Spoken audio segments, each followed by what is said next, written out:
All right, so welcome back to the Young Idealist, and today we are going to fly over to Prague and then maybe move back over to Germany later on.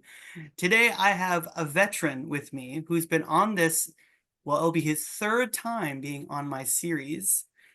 First time I had Dr. Rolf Goebel here with me. We talked about Hölderlin and then Rilke.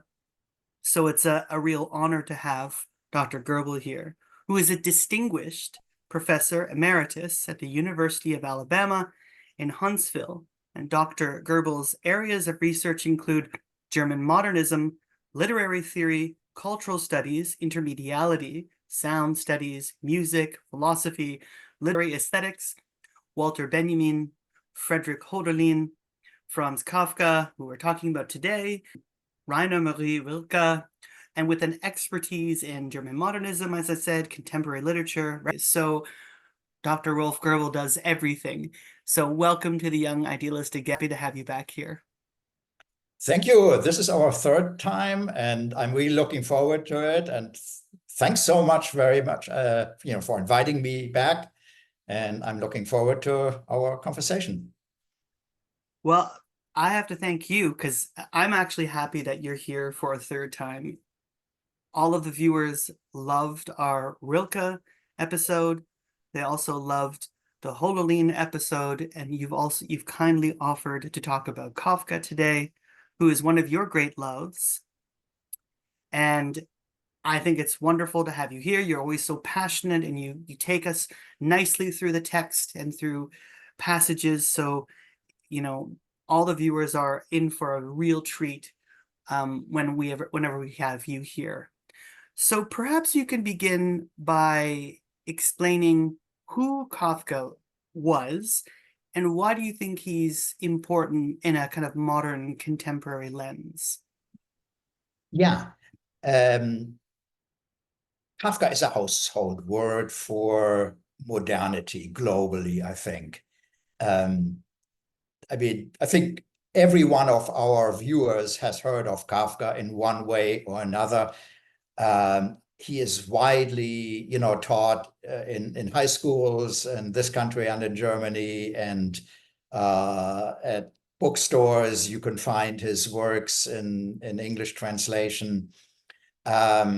So the interesting thing, one of the many interesting things, is that Kafka can be extremely difficult to understand, and yet, or maybe because of that, he has this almost global mass appeal. And this is the first fascinating thing about him. And because Kafka more or less, rewrote much of literary history in his short life of 41 years, he or his works keep resonating in contemporary literature and modernist literature, 20th century literature and contemporary literature, again, on a global base,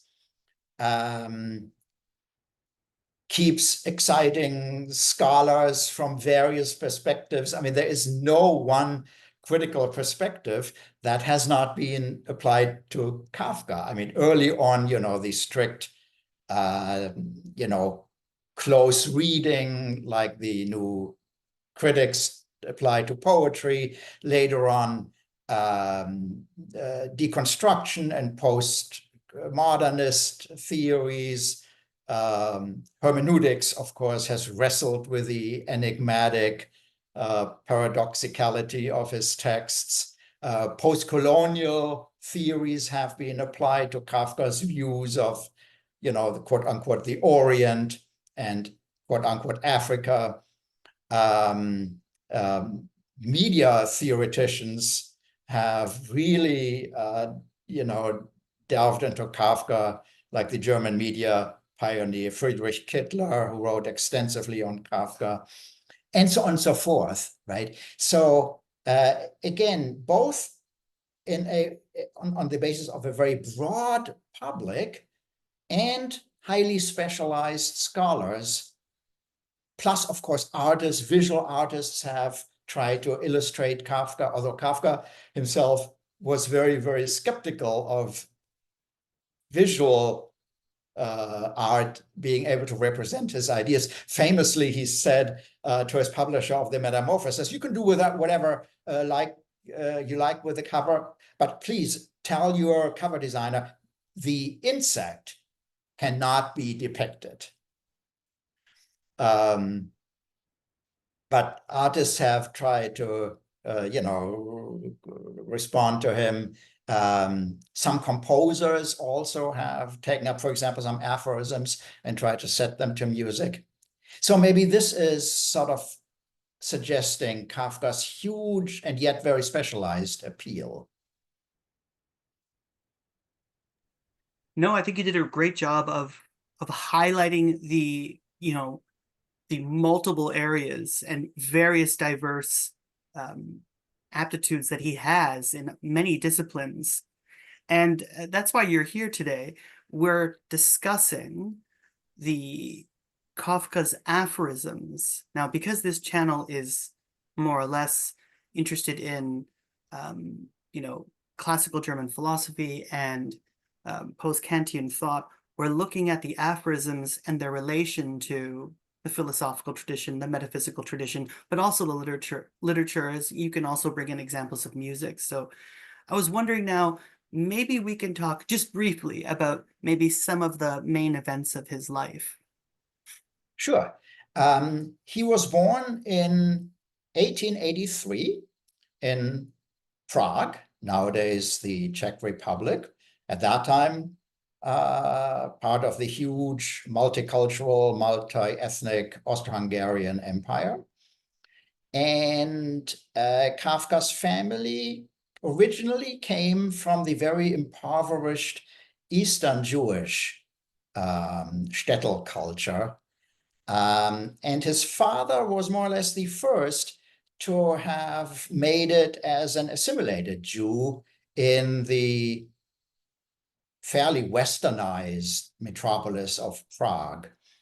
And Kafka's father, Hermann Kafka, was the epitome of the self-made man who had ruthlessly pulled himself up by his social bootstraps and had acquired a considerable wealth. He owned a kind of haberdashery store right on the main town square. Proud of his sort of social climbing and material success, Hermann Kafka epitomized, at least for Franz, the absolute power of someone who rests assuredly in himself, presumably doesn't have to question anything about himself, because his wealth, Hermann's, his wealth and his social prestige presumably spoke for themselves and justified this sort of power that Hermann projected. Franz was the total opposite. At least according to himself, Franz Kafka always said, I've always been a sickly child, anxiety-ridden, and most importantly, I, Franz, early on discovered that my sole interest in life was literature. Meaning not my father's social success and material accomplishments.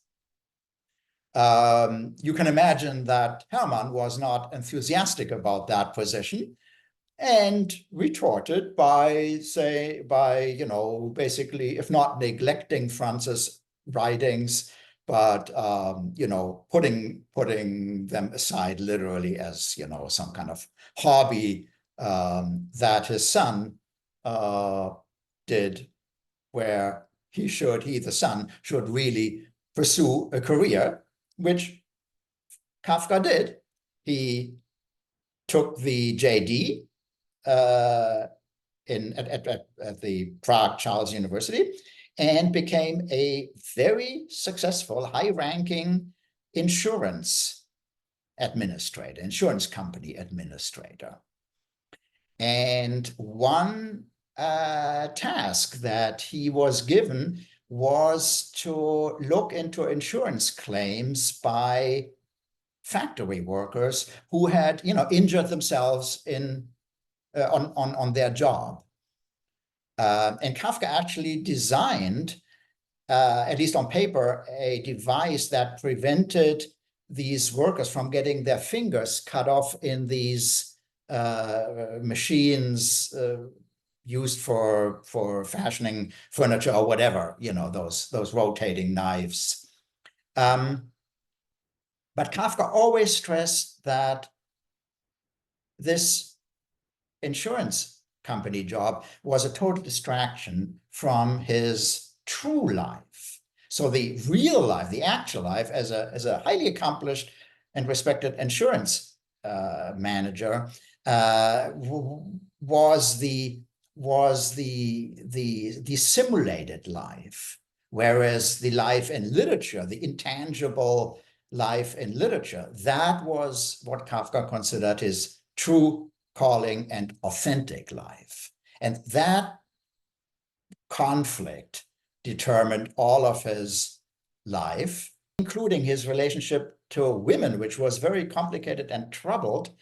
For one thing, because he was engaged twice to the same woman and a third time to another woman. The first two times to a very, independent woman, later on moved to Berlin, Felice Bauer. And that was a stormy, non-affair, because Kafka needed Felice as a projection screen for his endless correspondence to her, where basically he talked about himself, his fears, his philosophical ideas, you name it.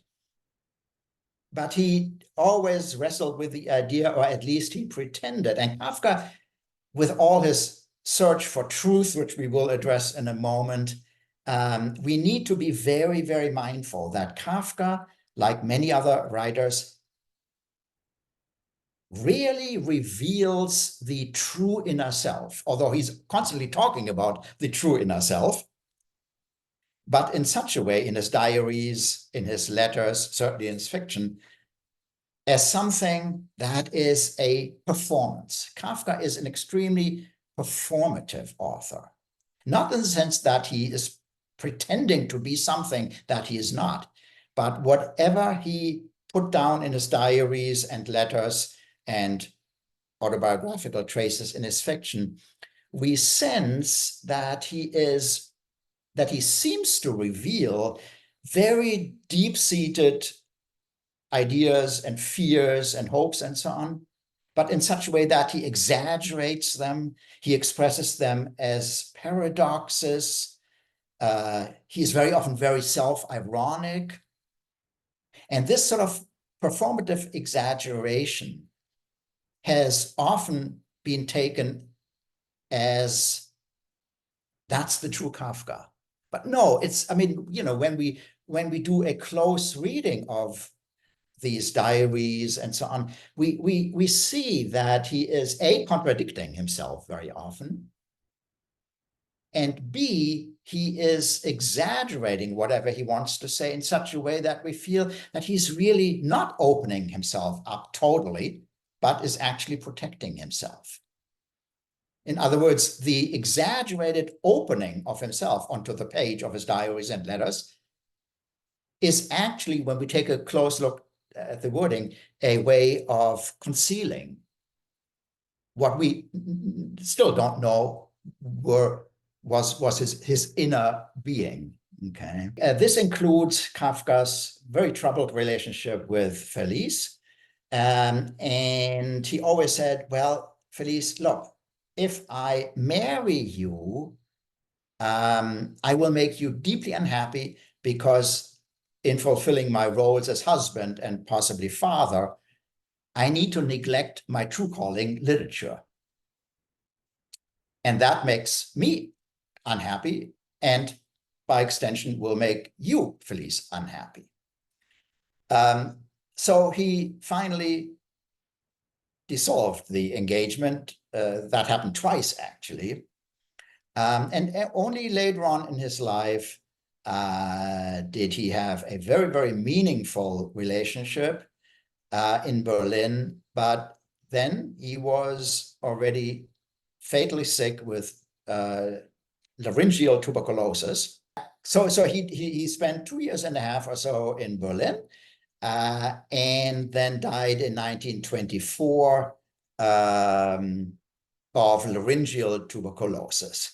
And we need to talk a little bit about his tuberculosis because that informs the aphorism. So I'm going to, segue into the aphorism. August 11th, 1917, Kafka wakes up with a tremendous pulmonary hemorrhage, a bleeding from his lung, and blood gushed out of his mouth. And Kafka said, okay, now I know where I stand. Finally, my body has sort of conspired against my soul or something to that extent. All my conflicts, my fears, my irreconcilable tendencies in life, my conflict between literature and job and love have come to literally have erupted like a volcano through that tremendous hemorrhage. And Kafka, of course, was understandably shocked, but he said, now at least I know where I am. So this is in 1917. And I think partially for financial reasons, and also because he was afraid of being exposed to other tubercular patients, he didn't want to go into one of these fashionable lung sanatoria that you had in the Alps and elsewhere. Although Kafka believed sort of in nature healing and alternative medicine and so on, but that's not what he wanted to do. For one thing, he immediately began to accept what he recognized would turn out to be tuberculosis as, again, something that all of his life sort of had worked itself towards, and this is the full disclosure of his condition, he thought, physically, bodily and mentally. So what he did is he joined his sister, his favorite sister, Ottla, in a little village outside of Prague, Zürau, in German at that time, Zürau, where Ottla had, I think, bought a little farm or a house of sorts. And Kafka thought, well, this peaceful country life will be good for me. And he worked on 2 notebooks, octavo-sized notebooks, where he jotted down all kinds of literary and philosophical ideas and so on and so forth. And then in 1918, he took a pile of papers, of writing papers, folio, and neatly cut them into 4. So he ended up with a considerable stack of little note cards, as we would say. And he meticulously copied 105 aphorisms from these notebooks, 1 on each sheet, and he numbered them. And the extant number is 105. And he also revised them. So some of these aphorisms have 1 or 2 versions. But scholars have always wondered, why did he do this? Because he didn't do this with any of his fiction. On the contrary, as we know, his 3 novels, America, The Trial, and The Castle, remained unfinished. because Kafka gave up. He recognized that the internal structure of these novels didn't lend themselves to a conclusion or to a completion. I mean, the trial famously, we have a beginning, we have an end, and we have several chapters in the middle, but we don't exactly know in what order we should read them, and there are gaps in the story. So America, the man who disappeared, and the castle are unfinished. There's no ending. For the trial, we have an ending, but we have gaps in between. And the reason is always the same, that Kafka ultimately said, I just can't finish it, not because I can't do it, but because the structure, the plot, and so on doesn't lend themselves to a seamless narrative from A to Z. Anyway, Kafka just sort of began lots of things, sketches and first versions, and gave up on them and turned to something else. But these aphorisms, he thought, were important enough to copy them and revise them. And we don't know for possible publication or just for his own benefit. And he didn't publish those. He published other shorter works, but these aphorisms were never published. Max Brod, who was his closest friend and also a novelist in his own right, Max Brod had always urged Kafka to publish. Brod had a huge sensitivity for other fellow authors' accomplishments, and he said, look, Franz, you may not think much of your own writing, but I, being a writer myself, I think you are already the greatest writer of the early 20th century. And when Kafka died, he famously wrote a last will where he instructed Max Brod to burn everything that he, Kafka, had not published. So whatever, Max, you find in my desk drawers, just burn it. Stuff that has been published, of course, that's out there, but I don't want any second editions. I don't want this to be reissued. And this is, of course, one of these deep ironies, because Kafka knew that Max Brod thought the world of him and would never execute that will, which he didn't. So instead of burning all these important, the 3 novel manuscripts and so on and so forth, Brod began to publish them, including these aphorisms. I believe not completely, not the 105, but maybe a selection. And he problematically chose, and I always have to read it again in English, Reflections on Sin, Suffering, Hope, and the True Path. And this optimistic title was chosen by Brod because Brod himself was a very devout Jew who always tried to extract a sense of hope and redemption from the Jewish tradition. And we will probably see what Kafka's position on this was. But Kafka, of course, was the supremely ironical pessimist in that game. So anyway, Brod thought that he needed to give these sometimes very dark and abysmal aphorisms sort of a positive twist. And he came up with this pompous title, which scholars immediately hated and rejected. But again, we have to give Brod a lot of credit because he rescued Kafka from this very marginal, obscure corner during his lifetime to, again, being one of the most important 20th century authors. And then 2019, a new edition came out, which we have in front of us for today, by a German scholar, Rainer Stach, who wrote the most extensive biography of Kafka. Several volumes, meticulously written,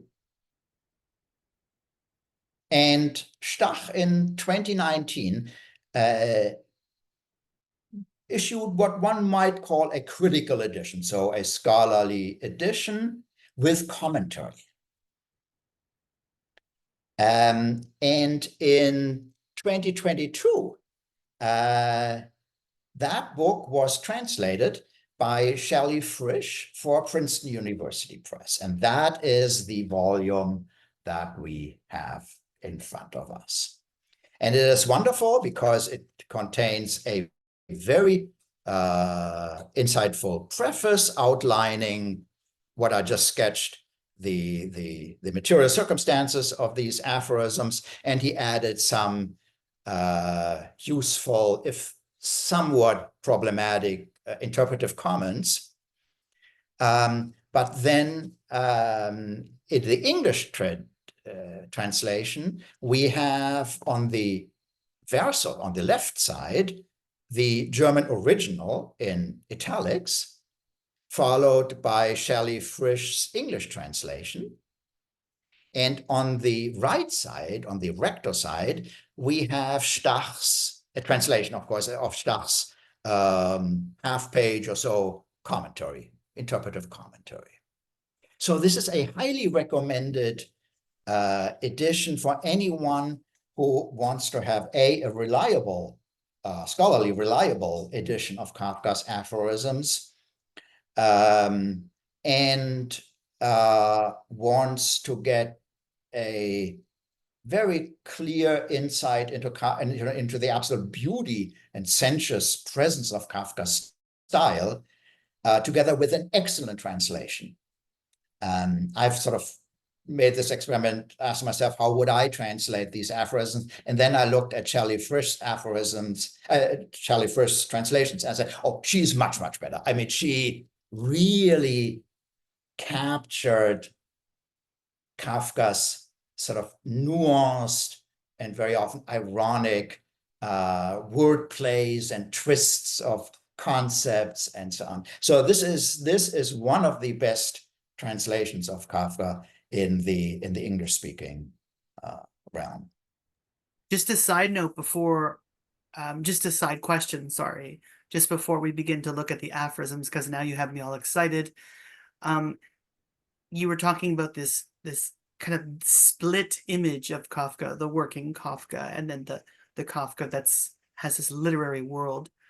Who were his literary heroes? Who were his heroes that kind of influenced, you know, as you said, the irony, the paradox, the writing? Many years ago, a German medievalist, a German scholar of medieval literature, got interested in Kafka and wrote a book titled Kafka and World Literature. And I think it's 400 or 500 pages long. His name is Bert Nagel, N-A-G-E-L. And Nagel tried to document or try to reconstruct all influences on Kafka, beginning, I believe, with Greek antiquity to basically modernity. And scholars have, applauded this work, as I do. Some scholars have said, well, Nagel sort of went overboard very often and speculated about possible parallels and infinities and influences that, cannot really be documented. But it's an exciting read. It's a very accessible book. I don't think it has ever been translated into English. But Nagel and many countless scholars have tried to trace these many influences. And I just want to single out some. But before I do this, we need to recognize that, the term influence is a complicated term. It can mean, it can be applied to something where we have a document by Kafka where he says, for example, I read Kierkegaard, the Danish philosopher Søren Kierkegaard, and Kafka rewrote several passages in Kierkegaard's book Fear and Trembling, about the biblical story about Abraham being called by God to sacrifice his son Isaac. So we know, I mean, Kafka documented that influence. Influence can also be taken in a broader context when we don't necessarily have documentary evidence. Names of philosophers and writers pop up in Kafka's diaries, but in a very sort of marginal way. But scholars have said, well, that is part of Kafka's self-performative game. He just mentions, I don't know, Goethe and Flaubert in a few lines, and not really going to the central importance of what Goethe and Flaubert may have been. But scholars have said, well, that's sort of an inkling, right? Kafka opens just, you know, half an inch of his reading, and then scholars can go into this and make a case for that influence. But anyway, so if we sort of go back, Kafka was keenly aware of his contemporaries. I mean, Prague was one of the centers of then avant-garde writing, and Kafka had several writer friends, and they met regularly in cafes and discussed literature. And then going back to the important 19th century, we can directly or indirectly find influences by Nietzsche, earlier Schopenhauer, to some extent, although I'm never quite sure, Kant. We could devote an entire session to this sort of strange proliferation of a few sentences about this philosopher, a few paragraphs about that writer. And we see that Kafka sort of built up an underground network of affiliations with philosophers and writers and artists, but he only mentions the tiny tip of each of these nodes.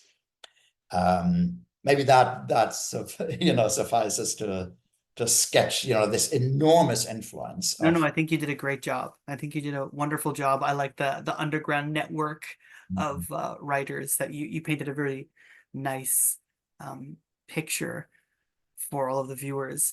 Should we now turn to the aphorisms? Sure. Now, which aphorism would you like to start with first? Yeah, I picked about a dozen or so from these 105. And can we go to aphorism 16, which is on page 31. Ein Käfig ging einen Vogel suchen. A cage went in search of a bird. And I find this extremely interesting because, first of all, it raises the question, what is an aphorism? Mm-hmm. And as you know, I mean, there is an entire scholarly literature on the genre of aphorism. And as always, scholars rightly disagree what an aphorism may be. But maybe for our purposes, we can define an aphorism as a very short, condensed statement that goes beyond itself. The meaning goes way, infinitely beyond the very concentrated and concise wording. In order for the aphorism to really require interpretation and require the active continuation on the part of the reader to make sense. And I thought this is really interesting because, it's very short. And there's an earlier version, which I don't want to go into. A cage went in search of a bird. Mm-hmm. So Kafka likes to play with commonsensical notions about something. For example, about the relationship between a bird and a cage. And usually, maybe sadly, a cage is the habitat or the prison of a bird. And the bird most likely did not look for its cage. Maybe humans captured a bird, Yeah. and out of love, wanted to keep the bird as a pet and put it into a cage. So Kafka, I think, plays with this notion that a bird certainly or usually does not go in search of a cage. He turns it upside down. A cage went in search of a bird. Yeah. So that's one characteristic. Again, Kafka turns common notions upside down, but he doesn't just reverse it. So he doesn't use the formula, the common sense notion is A, so I, Kafka, now say minus A. Yeah. He doesn't do this. He does what a very notable, one of my great scholarly heroes, Gerhard Neumann, termed a sliding paradox. And I can't go into this, I think, 60-page amazing essay, one of the foundation stones of Kafka criticism. So let me take up Neumann's idea somewhat freely. So sliding here means not that Kafka just reverses the aphorism. For example, a bird escaped from the cage. Yeah. But he tweaks it and says a cage went in search of a bird, right? That's the first twist. And then Kafka, this goes back to our favorite topic, German idealism. Kafka was one of the most important 20th century authors and thinkers wrestling with the idea of the subject, the human subject, which we know is of central importance to the German idealists.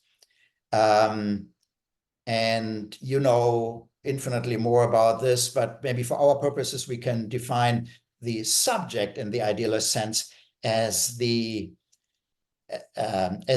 agent who construes the world, who acts in the world, who construes the world as it's the subject's other, the quote-unquote object. And then, of course, idealists were fascinated by the idea, well, is there a complete split between subject and object, as Descartes thought? Or is there an interaction? And if so, what is the interaction? What is the importance of the subject? Fichte thought that this is the absolute ego, that basically invents the world. Heidegger tried to get rid of the subject-object split entirely and replaced it by the notion of Dasein, the being there in the world, where we always already are immersed bodily, affectively, and intellectually by the world surrounding us. Yes. Rather than encountering the world as an object that's alienated from me, the subject. So Kafka was indirectly, at least, very up to date on some of these debates. And here we might conceive of a bird being a living creature as a kind of subject. I mean, a bird has an agency, right? It flies around, it looks for food, it mates, and so on. That is a kind of subjecthood on the animal level. But a cage is usually not a subject. A cage is a metal contraption. But Kafka, by turning everything we know about a bird and cage around, says a cage went in search of a bird. So for Kafka, the cage has its own intention. Right. Sets out to search for a bird in a cognitive way, because a cage presumably knows that its function is to house a bird. Right. A cage without a bird is, it may be good for something else, but one of the main purposes why a cage finds itself created is to house a bird. Well, what happens if the cage doesn't have a bird? Well, Kafka says, well, the cage went in search of a bird. So I've talked for, I don't know, 3 minutes about this. And Kafka, of course, being Kafka, puts this into, 6 words, right? But that shows us this sort of intricate play with language in an extremely succinct, concise, and dense way that, as I tried to show by speculating about it, sets the reader's mind in motion, right? Right. And that motion is infinite, so I will heed my own advice and I will just cut off my speculations right here, right? To indicate that this could go on and on and on and on, right?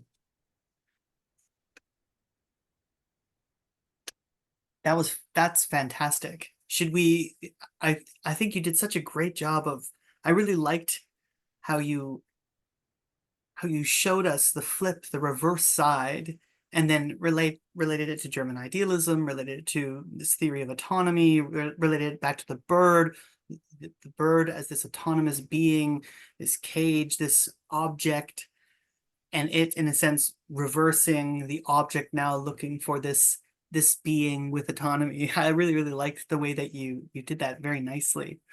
And we had the passage up there for a second so the viewer could read along, and I think you did such a great job. I don't know as much about Kafka as you do, so I'm learning as much as you're kind of teaching us and navigating us through this. So this is wonderful. And I'm observing myself, learning myself about Kafka as I try to talk about him. And this is interesting. I don't have that experience with all authors that I sort of gave public lectures on, but I always have it when I talk, especially about Hölderlin.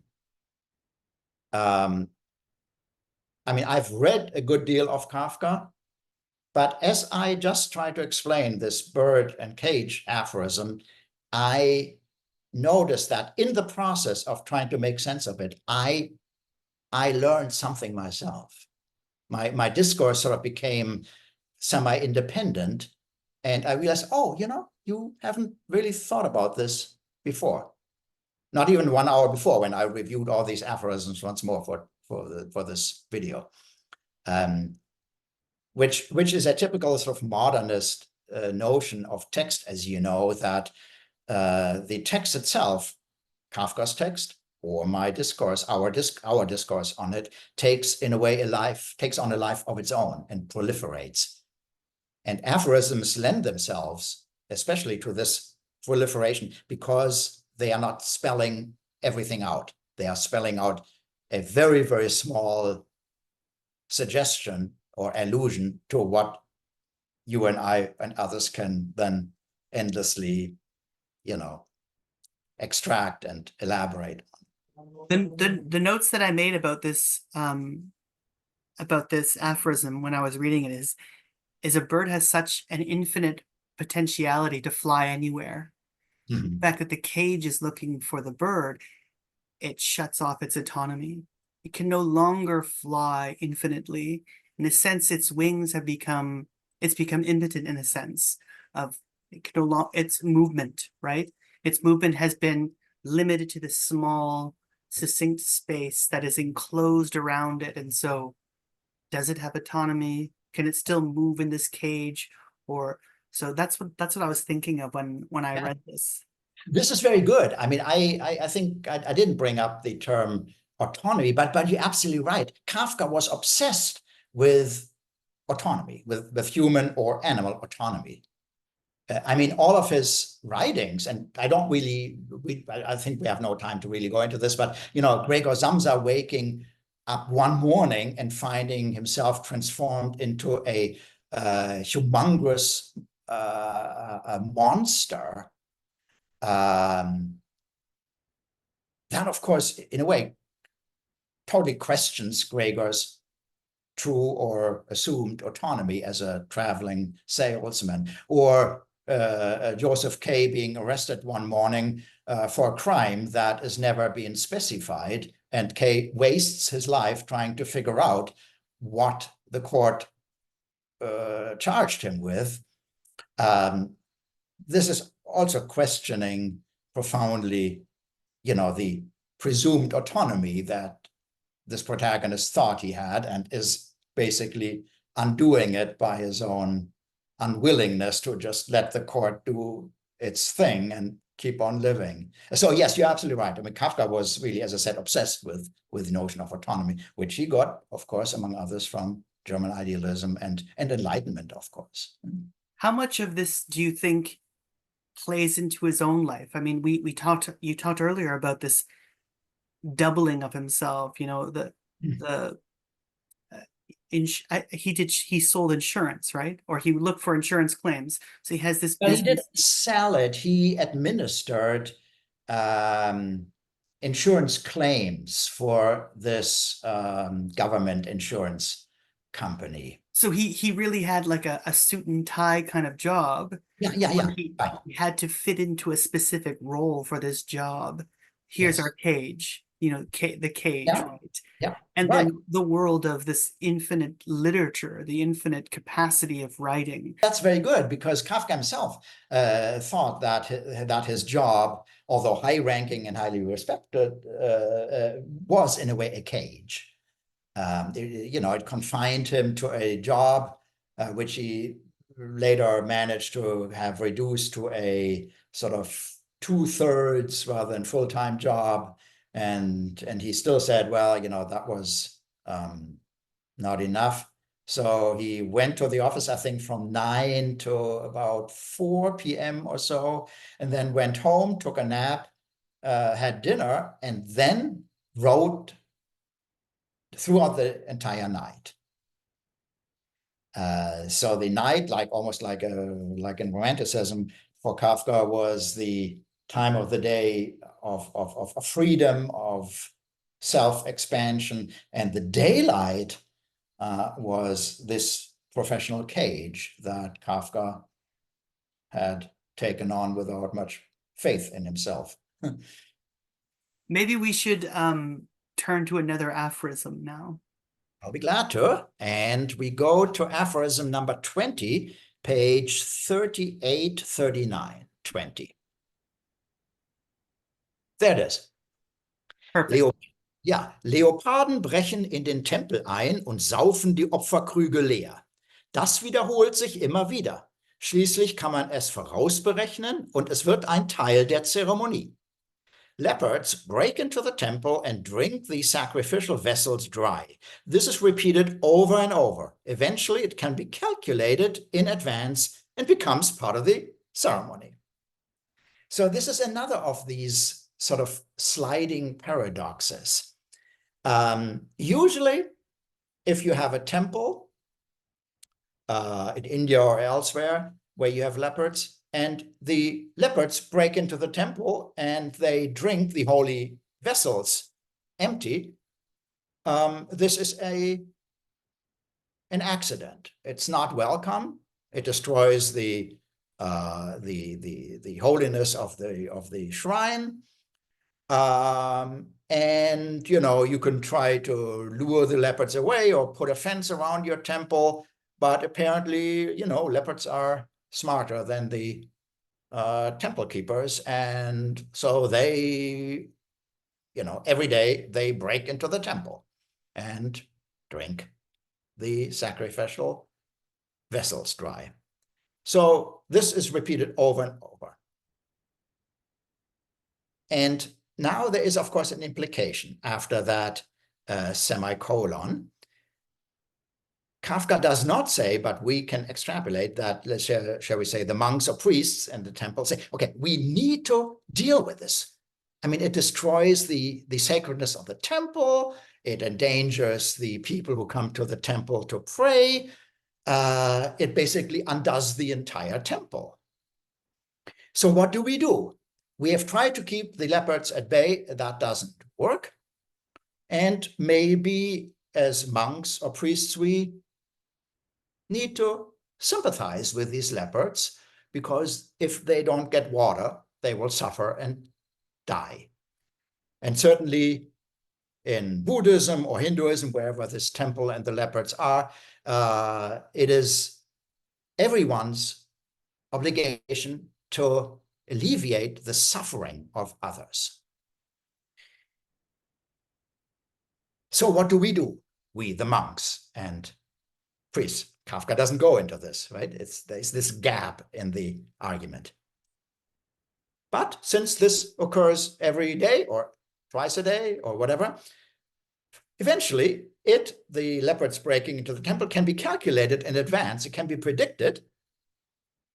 And there's another gap in the passive voice, and it becomes part of the ceremony. So the monks decide, well, since we can't, keep the leopards at bay, we'll just incorporate the ferocious animals' intrusion to our temple and turn it into a ceremony or as part of our ceremony, right? And if it's a part of our ceremony, we don't have to worry about it. We'll be happy to provide maybe one more vessel for the animals.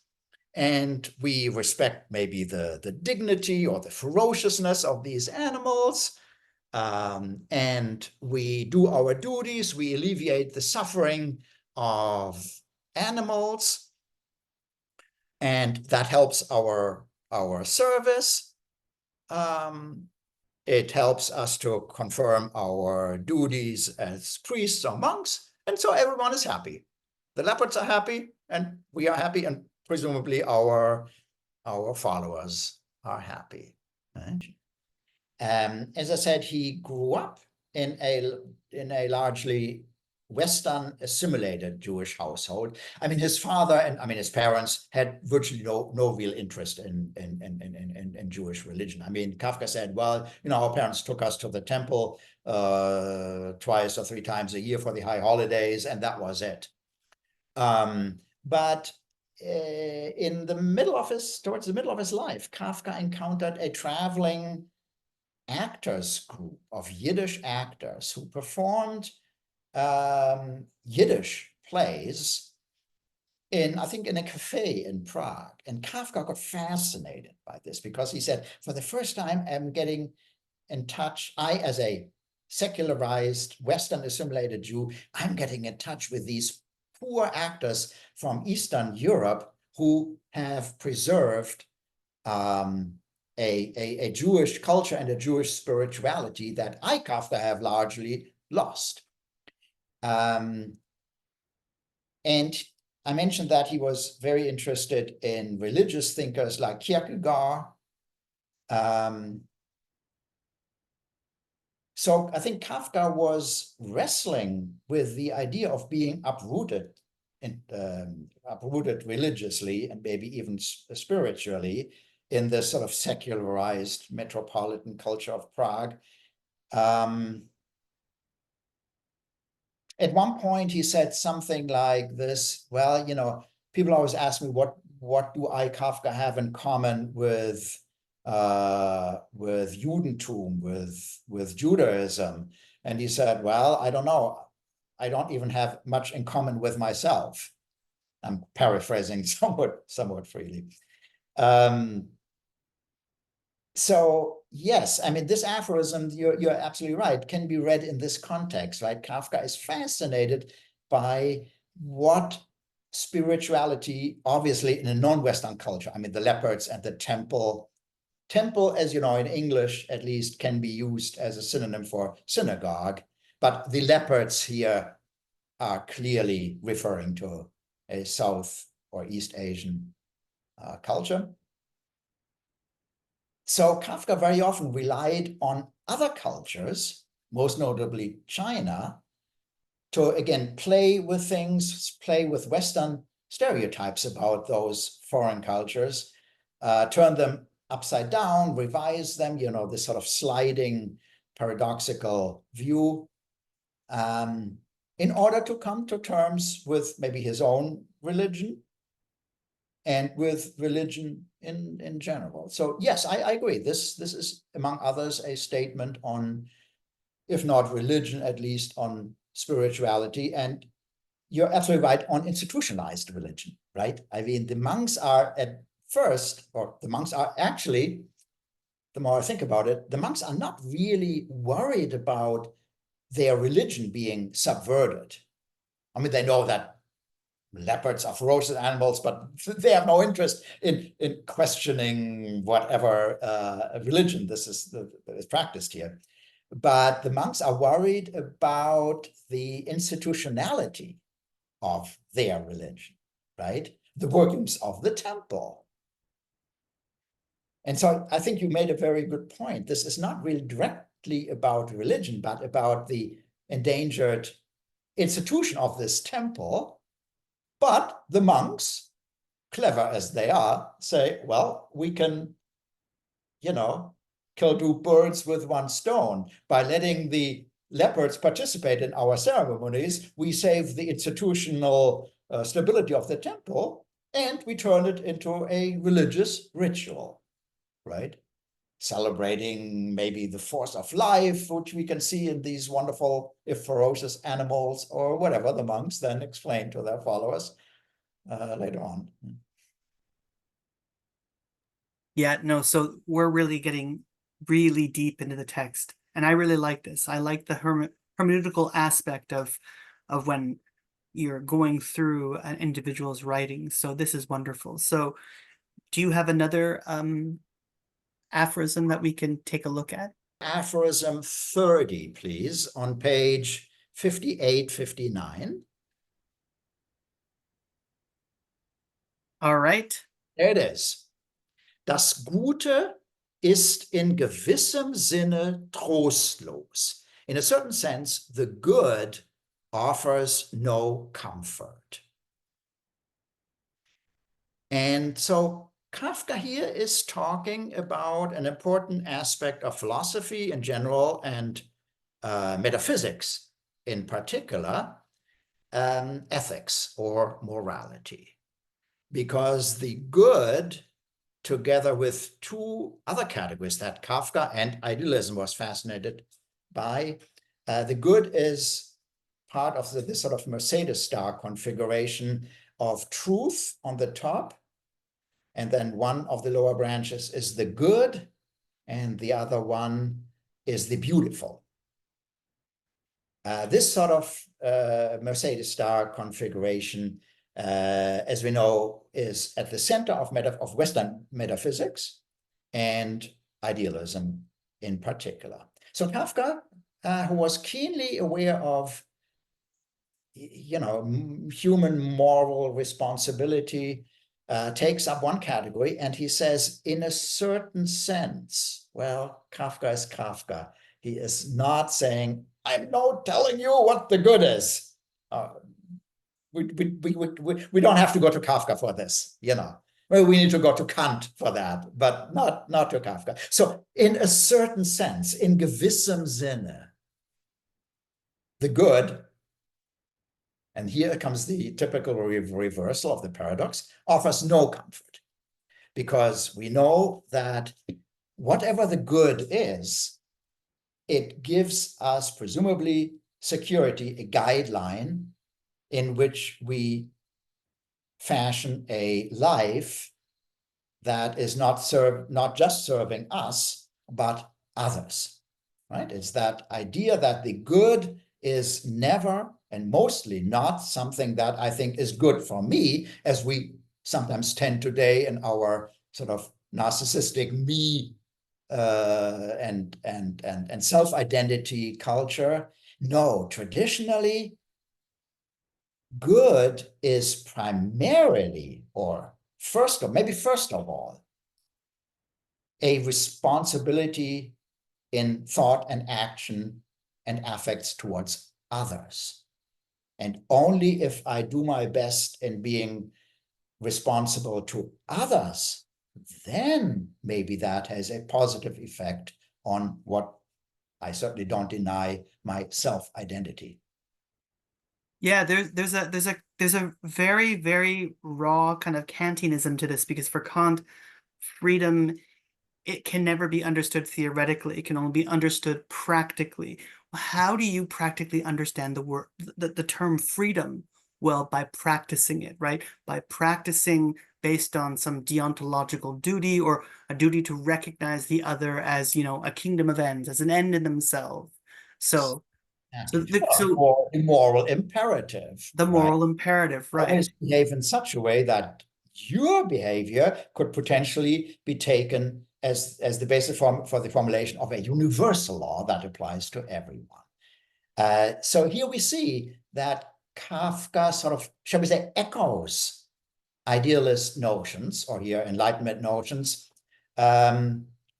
without really being influenced by Kant.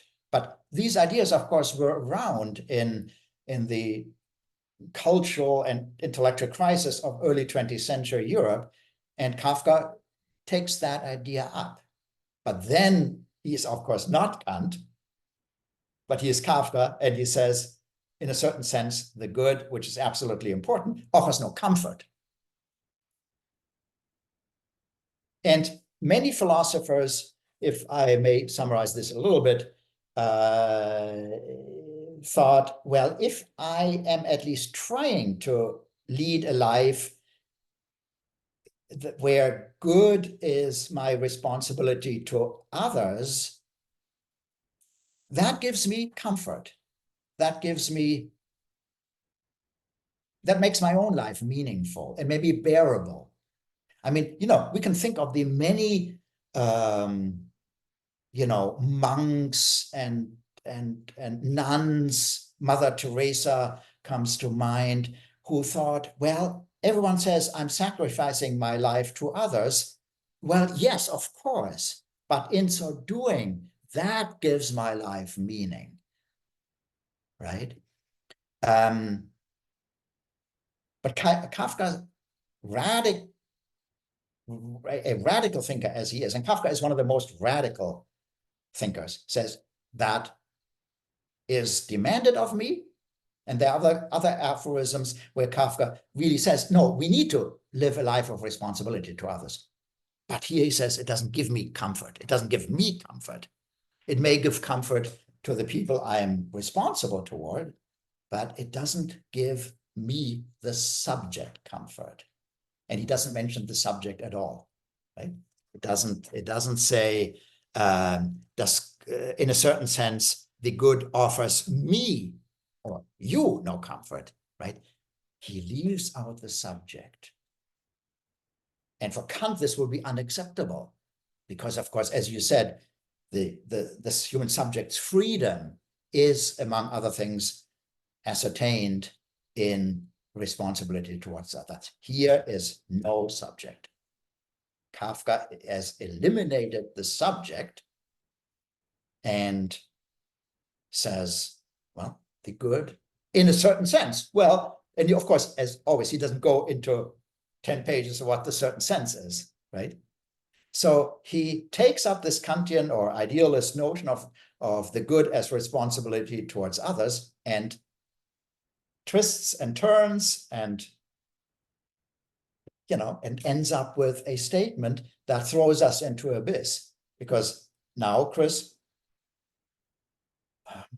if the good is in a certain sense, and we don't know in what sense, if it's without comfort, and trostlos is even stronger. This trostlos is disconsolate, very strong. Well, then why do we need to perform good? Why does Kafka write about it, right? It's that endless spiral into the intellectual abyss, and this is what Kafka is about. So, unsere Kunst ist ein von der Wahrheit geblendet sein. Das Licht auf dem zurückweichenden Fratzengesicht ist wahr, sonst nichts. And Chris, I could talk about this until 11 p.m., but I don't think we want to expose our No, this is great. who have already been very patient for No, time. I think we've been doing great. Our art is one of being bedazzled by truth. The light cast on the recoiling, contorted face is true, and nothing else is. Now this is very interesting. No, please go as go as in depth as you'd like, because I can see already in your eyes the kind of passion about this this aphorism. Go, please. Yeah. So our art. Well, the first question is, whose art, right? Kafka doesn't say my art, then it would be Kafka's art. But he says unsere Kunst. And Kunst, as we know, is, in the German context, certainly not just pictorial art. It is art with a capital A. And it's also not the arts. It's not the, I mean, it is the umbrella term for, you know, painting and music and literature and so on and so forth. But we are here deep in the Western metaphysical idealist tradition. Art is more, in a way the Romantics would say, infinitely more than the individual lowercase a arts, right? So that's why it makes sense for Kafka to say unsere Kunst, in English art with a capital R, is one of being bedazzled by truth. Geblendet is if I am blinded. So here, with all respect, as I said, this is an amazingly faithful translation, but bedazzled I would substitute by is blinded by, because the next sentence goes into the light. But let's stay with the bedazzled, the bedazzling, being blinded by truth. This goes back, as we know, to German idealism, again, where we have this Mercedes star of truth on the top, and then ethics, morality, the good here, and the beautiful there. And aesthetics, metaphysics in general, have always been interested in what is the beautiful, is the sensuous semblance of the true, of the true.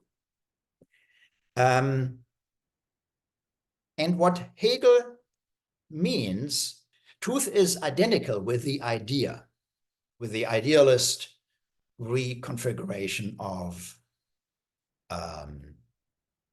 the Platonic idea. But since Greek antiquity, people have obsessed about, well, okay, what is the idea?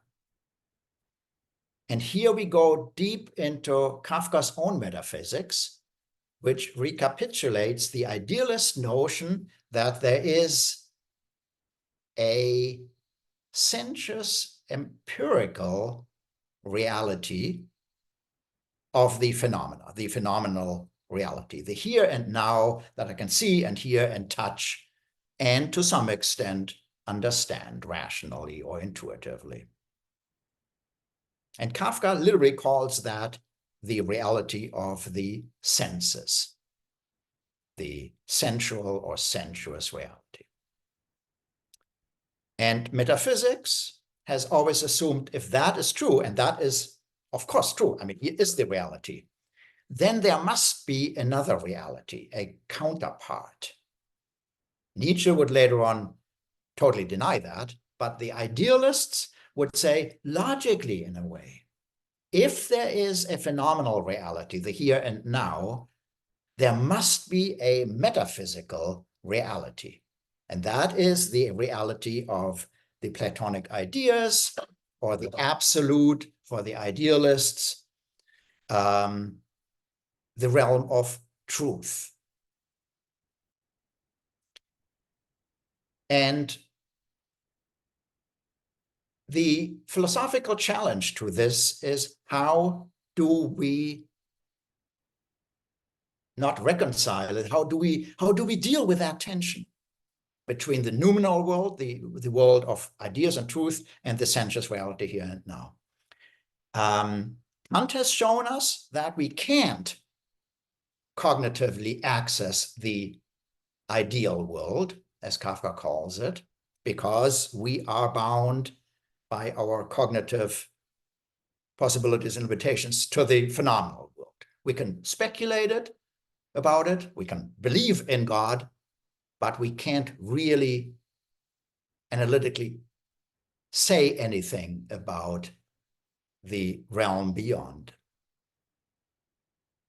But that's presumably where truth is. For one thing, because metaphysics has fully recognized that our reality here and now, the phenomenal world, is very often anything but truth. It's marked by human suffering, misery, corruption, wars. Well, where is that? Where's truth? But we have a sense of truth. We have an intuitive sense of truth. For one thing, because otherwise we would just lapse into total relativism or nihilism, as some thinkers have done, presumably. But idealists, as you know better than I do, would not accept that. So the challenge is, how do we grasp something of the truth in the realm, in the metaphysical realm, in such a way that we can find something where that truth is, if not accurately reflected, but where it manifests itself, maybe imperfectly, but we get some inkling of what that truth may be. The best object for this, because Kafka himself sets up that paradoxical energy where, you know, you and I could now and have a wonderful dialogue. So our art is one of being blinded by truth. Hegel says that truth manifests itself to some extent in the shine afforded by the beautiful, by art. And as you know, philosophers have worried or fussed about the meaning of shine. And we need to bring that on the table, because shine in German is related to S-H-I-N-E, as in the sun shines. So something becomes apparent to an extent that it blinds us, like when we look into the sun. But shine also, and because of that, means appearance or semblance or even illusion. What Baudrillard later on may call simulacrum. But Baudrillard would say the simulacrum is a semblance, something, a copy without an original. Hegel, of course, would say, well, no. And Kafka would say, no. The semblance here, the shine, is something where something shines into my eyes, metaphor for my cognitive understanding. And it really manifests itself, but only in a partial way, and it blinds me. So art is not something for Kafka that we enjoy. Art is not something that is uplifting, or, as the idealist thought, even redemptive. No, Kafka thought that art gives us a truth that shatters us. Famously, he said, well, what is art? Art is the axe in the frozen sea within us. And I think he meant literature. So I think literature is the axe in the frozen sea within us. So he assumes that the subject's interiority is something where, you know, our affects, our insights, our fears and hopes have frozen. And we can't unfreeze it, not by our own will. That's why we need literature, and by literature, Kafka here really means art. We need art to intrude us violently and be the axe, the violent axe in that terribly frozen sea within us.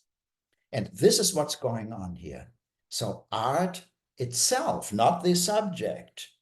The axe cuts away the frozen sea in the subject, in the human subject. Here, Kafka goes one decisive step further and says, art itself is blinded by truth. And because art is blinded by truth, truth manifests itself in the semblance of art, in the artifice that a painting sets up, a fiction sets up, a musical composition sets up. But this manifestation of truth in art is not something that we can immediately understand because art itself is blinded by it. Not totally becoming blind, but it is blinded. In a way, the translator is right calling it bedazzled, fascinated but confused. And why? And that's why I insist that it's not really bedazzled but blinded. Das Licht, the light, cast on the recoiling, contorted face is true and nothing else is. And scholars have tried to speculate what Kafka means by the Fratzengesicht. A Fratze is a grimace, a grimace, where my face becomes contorted because I am faced with an unexpected fear or joy or whatever, right? So my presumably true face is being distorted by the light of truth as it manifests itself in art, but only in a distorted way. And Kafka, being Kafka, totally leaves open what the Fratzengesicht is, the contorted face is. Is that the metaphoric face of a poem, a musical composition, a painting? Is it the Fratzengesicht of the viewer or the listener or the reader? Or what is it, right? He, as always, Kafka always stops and puts in a gap at the decisive moment when other philosophers, or where philosophers in general, would now really explicate it. I mean, I just read this wonderful chapter of Hegel again, where he talks about that the beautiful is the sensuous semblance of the idea and the truth. I mean, he goes into a patient unfolding in an extremely meticulous way of now explaining what he means. And Kafka does not do this because Kafka comes here straight out of idealism, but he totally interrogates idealism.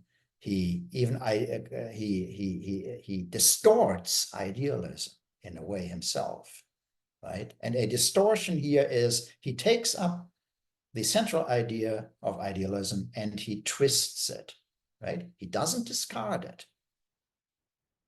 So Kafka is not an anti-idealist. He's certainly not a nihilist, as early, especially American interpreters have thought. No, Kafka is the opposite. He is wrestling with here the truth, but in such a way that he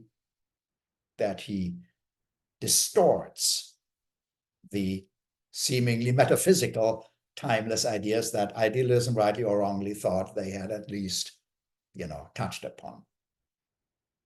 So the point is,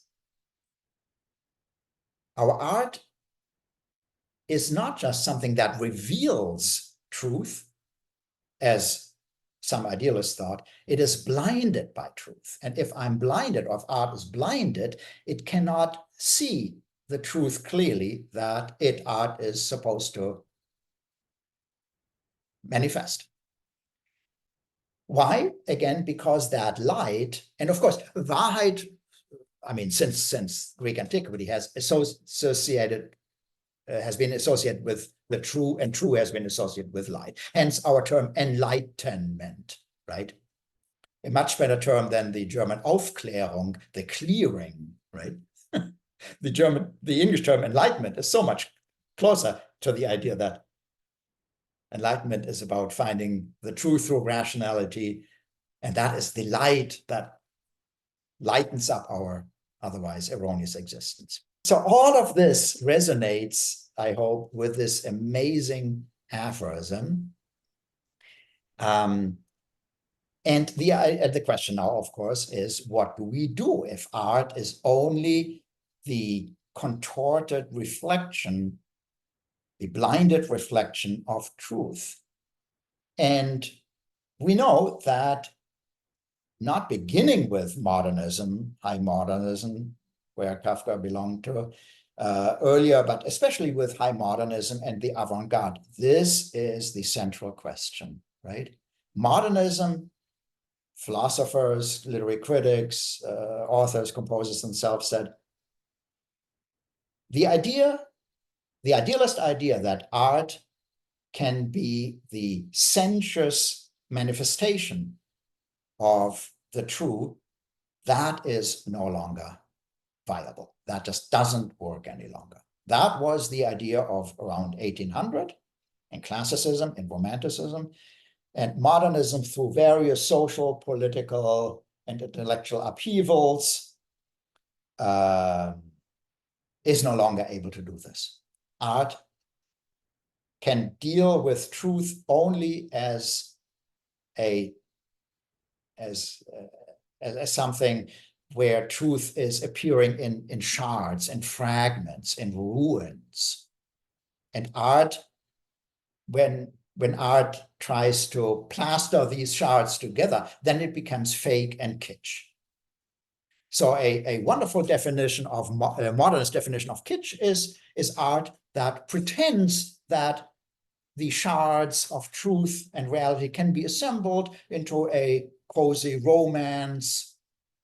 But of course, that's fake. That's why we call it fake. And it must be fake because historically, the Mercedes star of truth and good and the beautiful has broken apart.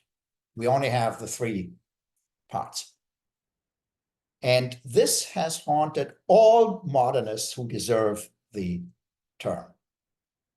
Not just in Germany, I mean all over the world, literally all over the world. I don't know any true classical modernist who does not say, I need to emphasize, I need to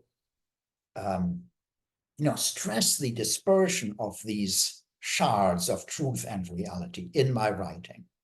That's when my art becomes truthful, because I'm not plastering the shards over in a fake way, but I am dramatizing the shards. And that was then radicalized around the 1920s and 30s by the European avant-garde.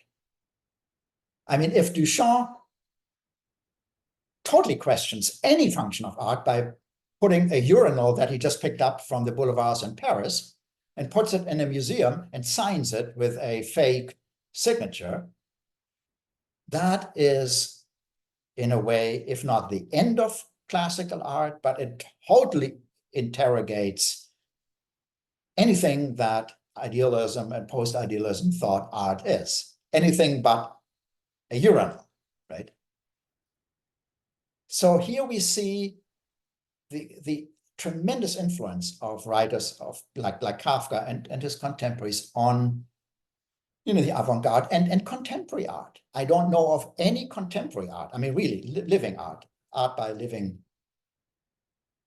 authors and painters and composers that don't deal with this. I mean, the Neue Musik of the Darmstadt schools of the 1960s, coming out of Schoenberg, atonality and 12-tone music, is all about fragments and the shards of musical echoes taken from Romanticism, and they're dramatizing that. Looking at the score is wonderful because you see the dense chords and the like shards, on the paper, or in art, right? Abstract art, early 20th century went so far as saying, well, then we can't represent anything in reality. We just focus on the pure colors and forms in an abstract way, right? Is that the only art? No. Composers have gone back to tonality because they said, how long can we just continue putting these shards into artificial montage and assemblages? So there is a revival of tonality in art. There is a revival of representational art, pictorial art. There's kitsch, like Thomas Kincaid, right? Who's tremendously popular among some people, but that is disastrously kitsch because Kincaid puts up a total simulacrum, a fake notion of idyllic harmony. And you can see this in these exaggerated colors and these stereotypical, set pieces of nature and so on.